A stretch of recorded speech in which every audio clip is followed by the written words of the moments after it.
This is Banging on the Drum.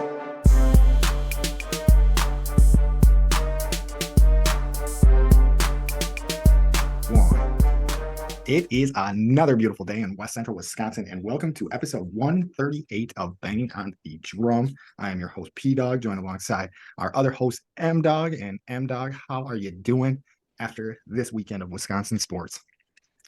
Feeling real good. I mean, I think anyway. Packers are super positive, and then start of a new year, which means things are all fresh and new, and like you can still succeed this year. That'll only last a couple of weeks, and so until then, I'll feel all right. Yeah, I'm trying to think. I didn't really have anything in the bag to do for the new year, but it is rejuvenating. I'm trying to think though. It is kind of funny to me now that I think of it. And I don't know if I've ever really been a big New Year's guy, but like the majority, I want to say, of the public go out and just get shit faced, and then like you're Even starting if you the don't new get year. shit faced, you're probably taking in some booze, which is not going to make you feel the greatest the next day. Yeah, so you like start your new year out not great, or in at the bare minimum, if you stay up till midnight, you stayed up kind of late, so you're probably sleeping in or whatever. But yeah, here nor there. I feel some of the repercussions of watching that Packer game and drinking beers and enjoying my New Year quite a bit. But I don't know if I quite have that like New Year polish. Like I'm ready to go this year. Kind of like, oh man, I kind of feel like I need to take a shit or something before I'm gonna feel 100% all right again. Yep. I do Yep. believe that New Year's resolution. So I was going to throw this at the end if we still had time, but seeing as we're kind of in this process, New Year's resolutions don't start until the second ever for me. Right. So I Yeah. always have the first off. And so starting a New Year's resolution on the first never makes sense to me. Yeah. No, I already like if it was like fitness or like health wise, like I didn't eat that healthy today, and Yep. I didn't do anything physical like go for a run or go to the gym or anything like that. So yeah, that definitely starts tomorrow. I didn't really write any specifics down, but I guess I did put a few in my head. So I will be good. I'll try to do something, but I'm not going to bore you guys with that on here. You want to get right into business? Yeah, let's jump into the recap. First line of business I got before the recap. Aaron Jones shouted out Banging on the Drum on I know, TikTok. right? So that was pretty cool. But go And he like, said he subscribe. listens every week. Yeah, he listens to Bang Drum all the time. So tell your friends about it. So go like, subscribe, download this stuff, share it, share our thing with Aaron Jones talking about us. So pretty cool stuff there. Yep. I guess we should get into the gambling side of this quick too. So we did not put our picks out, and I thought it was just me that messed up. And I'm usually the one that puts them in second, and so Pat's always waiting on me to post something. And this week I didn't do it. Didn't realize I didn't do it till I don't know. Must have been middle of the afternoon games. Maybe later than Yeah, that. yeah. No, And I texted Pat and I just told him that I forgot to do it, and he goes 0-7. So I went 0-7 this week. so did I. But so did Pat. Yeah, I didn't do the picks either. Yeah, I don't know what it was. I think we were just on the same brain wave. And I had family in town and stuff. And usually when I do that, I just don't get around to like, I mean, it's easy enough to put in 7 picks. So ultimately, I think it came down to laziness. I think I was semi aware of it after the Thursday night game where I was like, oh shit, I didn't put in a game. And we've done that before where it was like, Yeah. okay, oh well, I've done pick that quite yeah. a bit actually. Yeah, we won't pick Thursday game. But yeah, so I think that went through my head. So I was like, oh shit, I gotta get my picks in. And then I didn't. And then when you text me, I was like, oh thank God he didn't do them either. So that was nice. Yeah. So anyway, that's where that kind of fell this week, and we'll get them out this next week. New Year's resolution: get all the picks out until the end of the season, end of the regular season. There we go. One more week. All right, and anyway, we're going to recap the Packers Vikings game. How much time do I got today, Pat, to get into the Packers Vikings game? I'll give you 3 minutes again because you did pretty well in the 3 minutes. So we'll all right, 3 minutes. Pat's probably going to try to distract me again, keep me off time. But no, but I got to tell you when you can go. All right, so we're holding time until Pat. So go ahead. All right, go. Clear my throat. Get ready to go here. 5 seconds. He's probably what? Yeah, he already started on me. All right, so 10 seconds. Get right into it. Packers receive the kickoff. They go 3-and-out. Vikings get the ball, go 3-and-out. Next drive, Packers have it. They drive down and they finish with a field goal. Vikings run 2 plays and throw an interception. I believe this was to Ballantyne. 2 plays later, Jordan Love throws a TD, 33 yards to Jaden Reed. Green Bay is up 10-0. Next Vikings drive, they punt. Packers turn the ball over on downs due to a drop pass by Bo Melton. So they had a pretty good play call, and Bo Melton was diving after the ball and just missed the catch. Vikings take the ball, drive down the field. They get a field goal. It's 10-3 Packers. Next drive, Packers are on a 10-play drive. Jordan Love dives it in to go up 17-3. So barely crosses the line, but gets there. Next drive, the Vikings punt, the Packers punt, and then Vikings fumble with like not very much time left on the clock. Packers then go ahead and score on a 25-yard pass to Jaden Reed, which I was yelling get out of bounds on, or the wife was yelling get out of bounds on, and I was agreeing with that. But he took it to the house, so I was wrong. Carlson then missed the PAT. Packers are up 23-3. at the half. Vikings did get the ball back, just kneel it down. Vikings have a 10-play drive after the half and then turn the ball over on downs. Packers go ahead and score a 9-yard TD pass to Bo Melton, go up 30-3. Vikings punt the ball. This ball is muffed by Toure, and the Vikings score a touchdown 2 plays later. Packers take a 13-play drive and almost 8 minutes off the clock and get a field goal. Vikings drive 13 plays and turn it over on downs again. Packers finish the game with an 8-play drive and run out the clock. Packers win 33-10. Dude, you crushed it. I mean, 2 minutes, 34 seconds, I'll say, because I stopped the thing a little bit later. But yeah, no, good work on getting through that stuff faster, because it is tough. Because every time you said something, I was like, oh, but yeah, like the love to Jaden Reed dime after the interception. Just got out going fast, and everything was working for us left and right. And like you already said, like the only touchdown we really gave up was off of I think they were just like, Toure, I mean, this roster's getting a little deep. Like, we got to find something we can have you do. But I don't get why you put Toure back to catch his first punt of the year. I assume it was his first one, because it's always Nixon or Reed. And like we've alluded to in the past, it looks like we put Nixon back there when it looks like we'll have a shot to return it. And we put Reed back there when it's more like, hey, we just need the sure hands and like not as reckless of a playmaker, I guess, like back there. Right. And I don't think Toure's like a terrible player. I just don't think that he's going to fit inside that wide receiver room. I think it's too deep. Yeah, especially with how Bo Melton has came along. And yeah, Malik Heath. Yeah, everybody. So yeah, if we look at everybody with reception, we had Milton had 6 catches, Reed had 6 catches, Tucker had 6 catches, Dobbs had 3 catches, Heath had a catch, Jones had a catch, Sims had a catch, and Toure had a catch, but it was like behind the line scrimmage. So I mean, we worked the ball around quite a bit, but yeah, it doesn't seem, because especially you get Watson back, and it seems like Reed might be our number 1 guy even with Watson back. So you'll Reed, Watson. Yeah, it's really, to me, starting. I guess not. It would still be Dobbs 3, and then, but Bo Melton and Heath look like they're about on the same page, which is no knock to either of the guys. It's like actually like credit to both of the guys. Like, and really, those guys are all the 5th guy, or those 2 are both the 5th guy, because Wicks, we forget about Wicks too. Mm-hmm. And Wicks is a player, very good. Yeah, no, but everything was working for the Packers in this game. So I don't know if there's anything that you want to hammer pretty good before we get into the SWAT stuff. I know you had a spicy meatball. I don't know if this is the greatest place for it. Bo Melton is our first 100-yard receiver of the year, and it was only like 108, but I think that's mostly due to Jordan Love just deciding, I'm going to throw it to 13 guys every game. Yeah, it definitely is that, like working the ball around.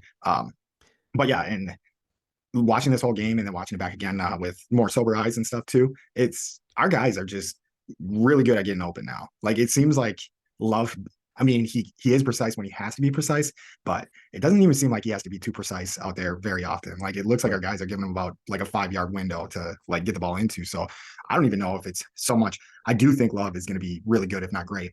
But yeah, these receivers, man, are finding holes or whatever, running routes to get wide ass open where Love doesn't even have to be great to hit some of these throws. Right. Yep. Yeah. Yeah. I don't know. I think it's good. Melton did get signed. He was on the practice squad and did get signed to the actual 53-man today, I believe. So, which is pretty cool as well. Yeah. So I assume that means Toure doesn't have a spot anymore, or went to injured reserve. So Toure did. Yep. Okay. I don't know when he got injured, but must have been getting on the plane last night. Yeah. Yeah. They just slammed his hand in the plane door. Yeah. But yeah, then other than that, I guess maybe we could do like a section of like standout players. And I guess say if you had to pick someone that really stood out for this, you already had Bo Melton, so that could be yours if you want it to be yours. I mean, so Reed does as well. I mean, like he is standing out as an elite level wide receiver. Like, he appears to be Tyreek Hill light. Yeah. Right. Like, I don't know that he's that guy yet, but like, I feel like I can put him in any situation and he just figures out how to win in those situations. And that is tough too, because Tyreek Hill might be the best guy in the league right now. Yeah. And I mean, he's been up there for a while. And I don't know. I mean, I'm almost positive like Reed is not running step for step with him. I'm sure it's not like crazy, crazy difference. So I think when we talk about speed in the NFL, like everybody assumes that this is like these drastic like differences, right? Reed probably runs like a 4.41, which is very, very fast, and Hill runs like a 4.2, right? Yeah. Like I don't know that that's that big of a difference. I mean, seeing some of the stuff that like Tyreek Hill does but no, I get that he's super fast. Like I understand that, but like if you just took a stopwatch and you just tried to hit it twice as fast as you can with your thumb, you're still at like a 1/10 of a second. Yeah. No, I remember we used to play that game at the fitness center, like try to like guess what we would hit it on, but yeah, no, I get what you're saying, but yeah, I feel like that's kind of a stretch of a comparison, but I do kind of see And what I stole it what and you're I saying. liked Yeah. it. So Oh, I okay. don't remember who I stole it from, but saw it on Twitter. Yeah. So I guess if I have to pick out a standout player, I'm going to pick out two because you picked out two. So Aaron Jones is back, and the offense is just humming when he's back. So Yeah. adding that like extra dynamic. So he had a long of 25 in this game, but 20 carries, 120 yards. So he's averaging 6 yards a carry, looking super good while doing it.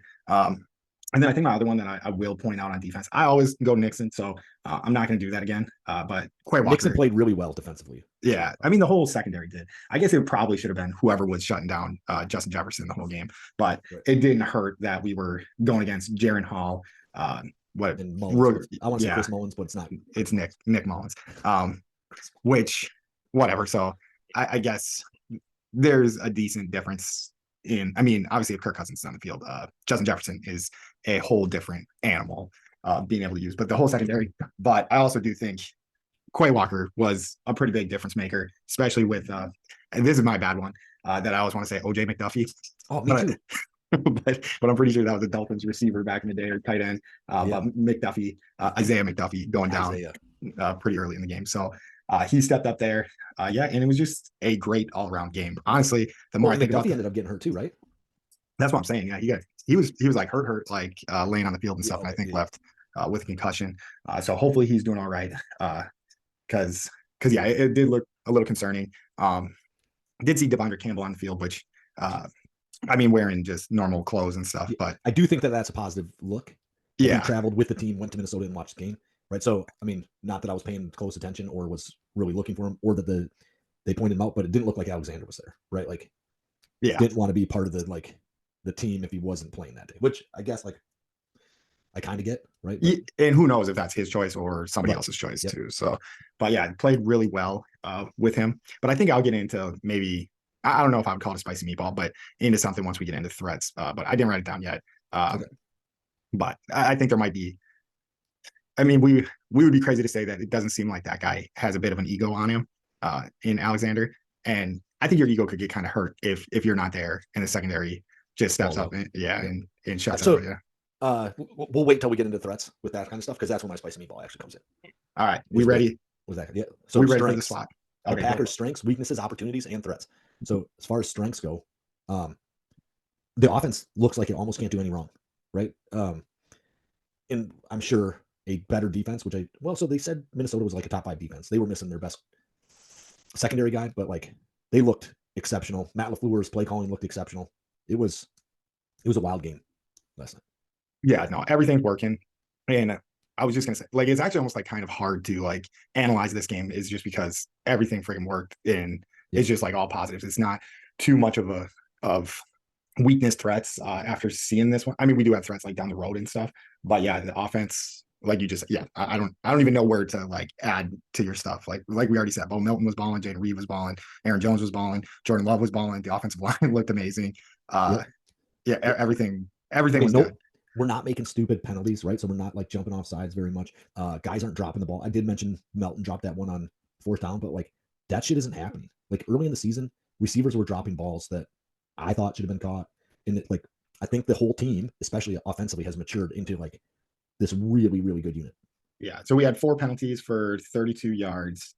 And our only turnover, like we said, was when we put Toure back, and which was just a questionable decision, but I think it was more of a, hey, we're up by a shit ton. Like, let's see what we can do with Toure to see if if there's anything. How can we keep him? Is kind of the way it looked to me. It was almost like a preseason type. Like maybe we can use him here. Yeah, and that's how it felt because he fumbles, they get that touchdown, and there was never a doubt in this game. Like the Packers were by far the better team on the field in every aspect of the game the other night. But I do think you alluded to it a little bit. Is the Vikings are very, very banged up. Like I guess no shit. Like when you're starting offensively, exceptionally banged up for sure. So Addison was playing. Hawkinson's out for the year. Kirk Cousins is out for the year. Yeah. So we did get like a wounded Minnesota team, but they did have a lot to play for though. So they were still in the same situation as the Packers, and that was it. But you got another strength here. So I think the defense played exceptionally well, and then our defense is almost better without Alexander and Stokes in games. Yeah, I mean, I think that's gonna lead into like a little bit of a spicy meatball. Yeah. But and so and mine as well. My piece of it where like I think, and so we'll just jump into weaknesses from there. The special teams is struggling. Carlson missed another extra point, most ever, I think. Yeah, 5 missed extra points. I don't know if it's the most ever, but it's by far the most on the season because they said it was him missing 4 going into the game was the most, and when he missed 5, he's just putting icing on the cake at that point, racking up the running up the scoreboard on missed extra points this year. Right. To be fair, Mason Crosby kind of messed with us a little bit by missing a 52-yarder as well this weekend. Giants had an opportunity to beat the Rams and didn't, due mostly to Mason Crosby missing the field. I shouldn't say mostly, right? But Mason Crosby had the opportunity to kick a game-winning field goal and missed it. So weaknesses, they didn't run my trick play this week, I don't think, which that I drop in the cheese to victory. So I'm a little disappointed in them. It's a big. Yeah. They didn't listen to the cheese this week. Actually, I didn't even really get a chance. I didn't see when it came out, but yeah, it would have been like Friday night or Saturday. So okay, yeah, my bad. Yeah. Nope, no worries. And then we're skipping this one because this one's going to go into our threats. So and then we'll jump over into opportunities. Yeah. So if we win, we're in. We make the playoffs if we beat the Bears. If we bookend the Bears wins on the season, we're going to make the playoffs, which is huge. And then from that point on, I think it's kind of just easy peasy, mac and cheesy. Yeah, no, so normally before shows I've been seeing like where we're going to stack up. So it looks like 49ers, yeah, they definitely locked up the 1 seed. So 2 seed, I can't remember what the battle for the 2 seed is, but no matter who it is, it's people. I think the battle for the 2 seed isn't it basically between the Cowboys and the Eagles. I guess the Lions would be there too, but the Buccaneers are not going to be close. Yeah, and honestly, I like those matchups with the Cowboys and with the Eagles.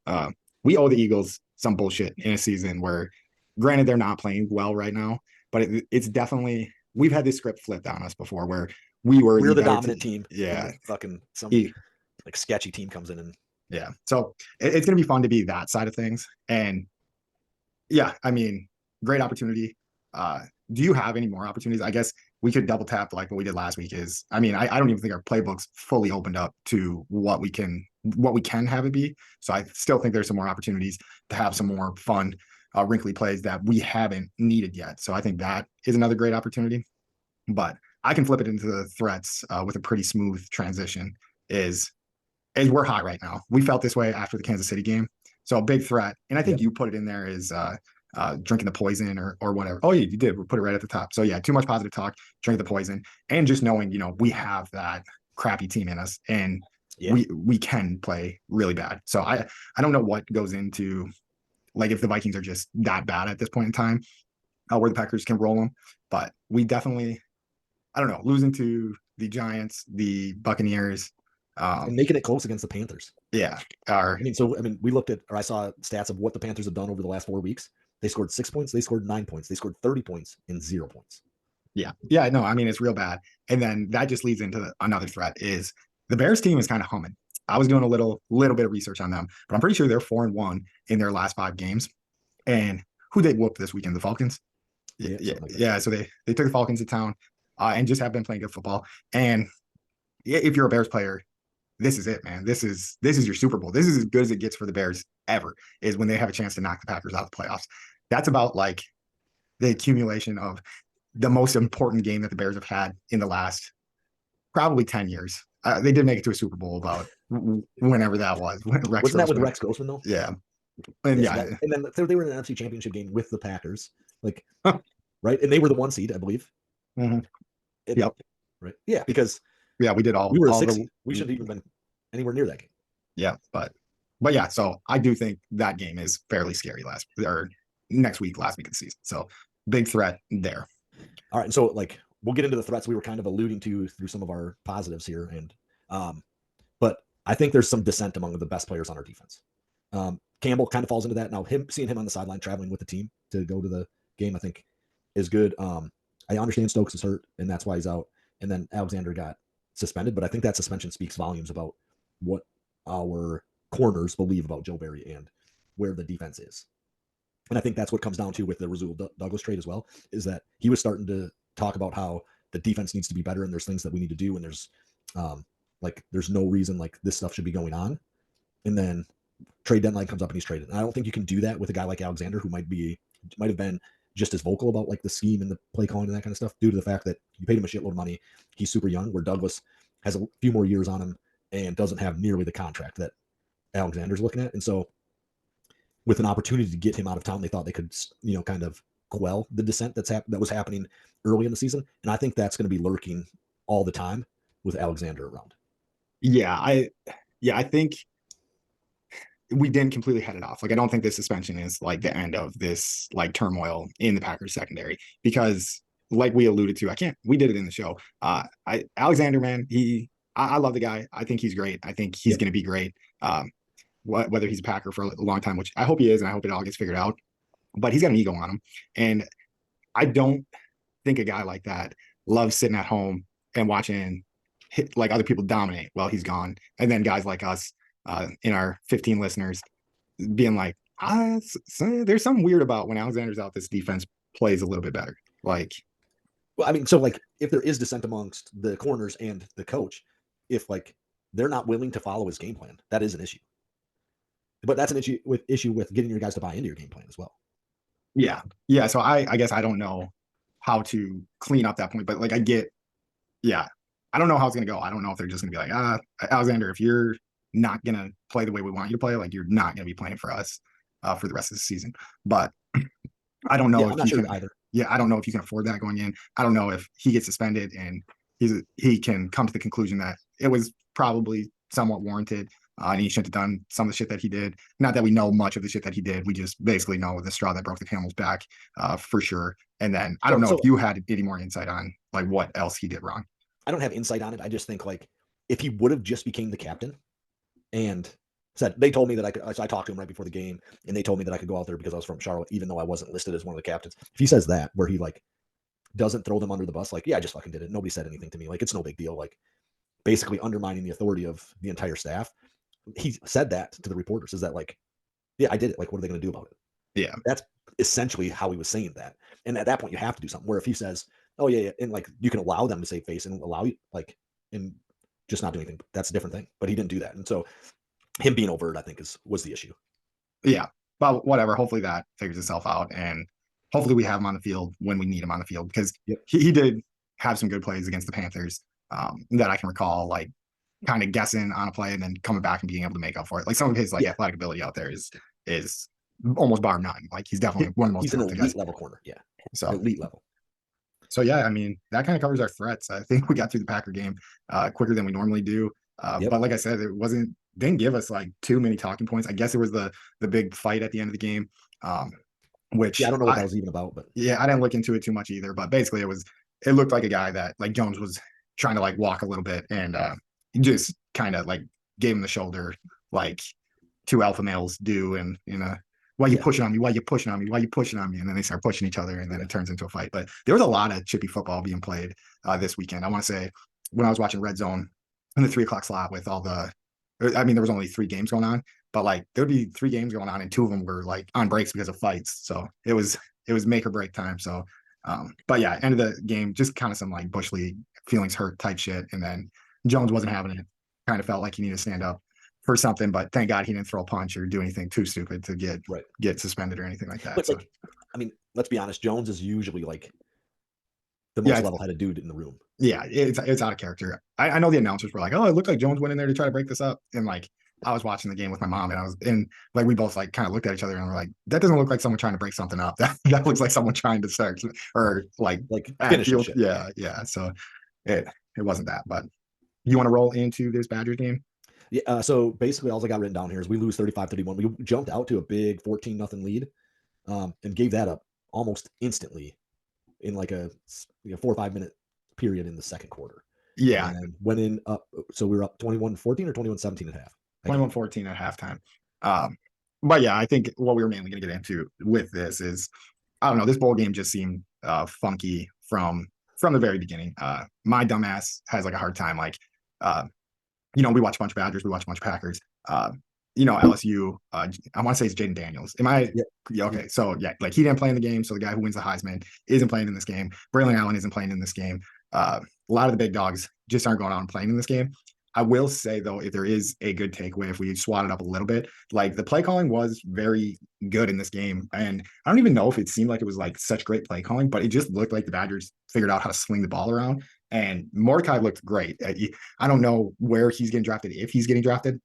Definitely helped his draft stock going 27 to 40, 378 yards, 3 touchdowns. So it looked like it was kind of a let's get Mordecai drafted type deal and maybe show young recruits that we're willing to sling this ball around a little bit more like we are changing it. Jackson Aker did have a nice, I want to say it was a 33-yard touchdown run. So it looked like we got our back for next year. I still don't know. Yakimelli, not Yakimelli. Yep. I think he looked okay too. Yeah. Like, He I didn't looked see all him right. make any cuts or nothing, but he had at least one big run I saw. No, he did. He had a 21-yard run. So he had 7 carries for 45 yards. So he was averaging a good chunk there. But yeah, it would be crazy if we did this and then we didn't talk about Will Pauling just going out there and putting on a fucking show, like catching everything that Mordecai was throwing in his direction. 8 and catches. Where's he at in terms of like leaving or staying?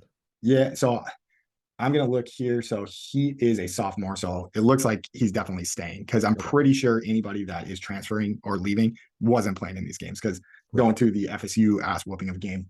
I know they had their backup quarterback, Tate, whatever. Anyways, he was transferring, so he didn't play in the game. So I'm pretty sure anybody that played in this game is either graduating or coming back.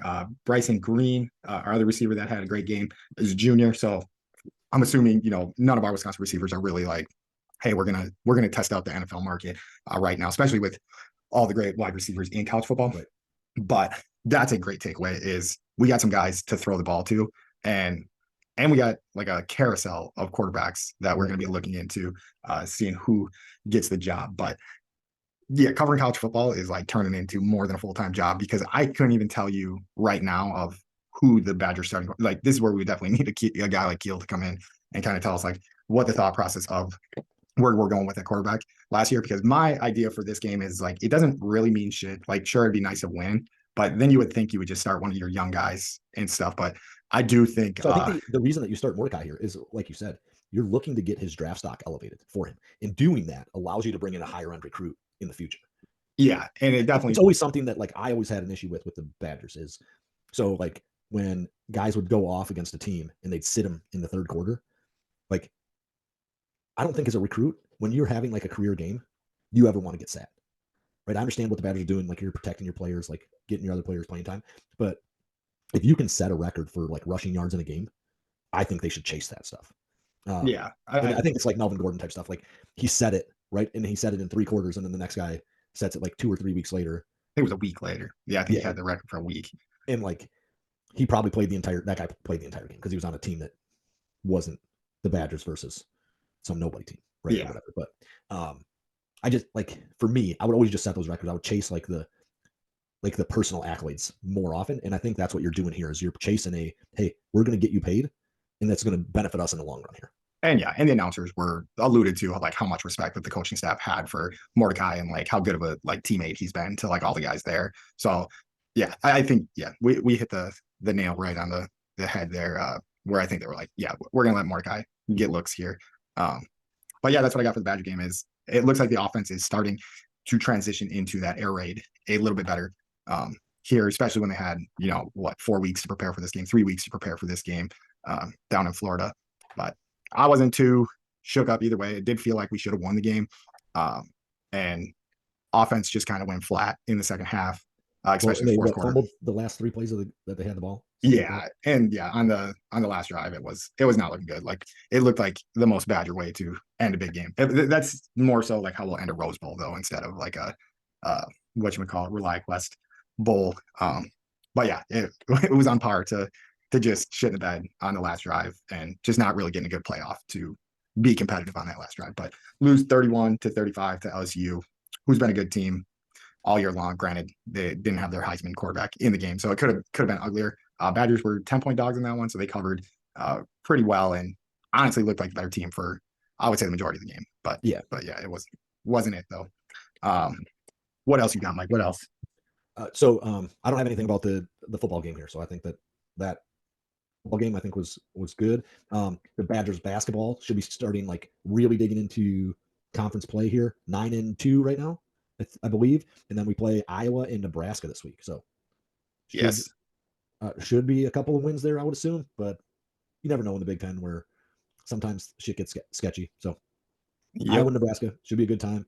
And then the NBA we got is currently apparently in rivalry week, at least I think the Bucks are in the Central. I should probably know that. Yeah, no. Right? All that matters is you're in the East or in the West in basketball. So That's the way it feels, right? And then so they are playing the Pacers 2 times this week. Playing them tonight. I did not go and check on what that score is currently. They're up at halftime by like it's 6. it's not looking good. They're down 6 with like a minute left in the game. Looks like this one might get away from us. They're down 109 to 116. So I guess they're down 7 with a minute and 6 seconds left in the game. But with football season come to an end, I think we're going to be spending a little bit more time on the Bucks here. But just a recap, like what they've been doing lately is just absolutely crushing teams. So ever since losing to the Pacers in the in-season tournament, they ripped off 1, 2, 3, 4, 5, 6, 7 in a row, lost 1, and then 1, 2 more. So they're 9-1 ish in their last 10 games. I don't know if my math is quite 100% correct right there, but they're working teams. Looks like they get a loss tonight. Like I said, down 7 with a minute left. But yeah, next game, like you said, against the Pacers, which the bad blood is still boiling there. I think the first thing that popped up when I clicked on the NBA, it looked like Giannis was like fighting somebody, so he might have got kicked out of this one too. So yeah, and if you don't have Giannis in a game, like that's tough for the Bucks to deal with. I get that we got Lillard now, and like there's other offensive opportunities, but he plays such a big role on both ends that yeah, matters. I don't know if he actually got kicked out. So this headline says game balls, Dame time taunts, and the budding Bucks Pacers beef. So yeah, these games are turning into must-see games with the Bucks and the Pacers, and it looks like the Pacers are making it more so even if they beat us tonight and stay competitive.